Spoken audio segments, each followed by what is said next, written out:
So full time you're at Aberystwyth 3, Flint 1 of you with Johnny Evans. John, another fantastic performance tonight and another goal. How are you feeling?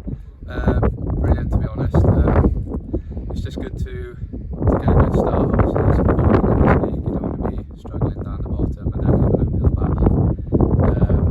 But yeah, I'm just happy really because a lot of people were questioning the decisions of getting us local boys in, and they thought we'd struggle. But it's just nice to let people know that the locals can do a good job and we belong here. Very local favourites, right? 3 goal scorers and 50 boys come from Penryn Cove. Must be great atmosphere in the changing rooms and everyone knowing each other. Yeah, it's brilliant. I mean, years gone by, there's been a lot of boys that have come in from away, and it's difficult to gel as you don't get to see each other as much. But the boys at the moment are fantastic. We're meeting up every week, going for food and stuff. So there's a really good, strong bond at the moment, and it's starting to show in our results.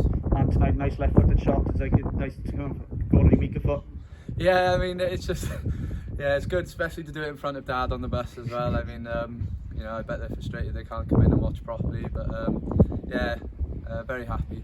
And finally, talking of that bus, has any been chat in your work now about the antics of the double-decker bus? Oh, my phone's been non-stop all week, people ringing up asking if they could be on the famous bus. So I've had to just pass my dad's number on to them as I'm sick of the phone calls. But I mean, yeah, it's a brilliant little addition to the home games, and hopefully it'll catch on now and we'll get a few more behind the goal. Diolch yn fawr ti, John, appreciate it. Thank you, boys.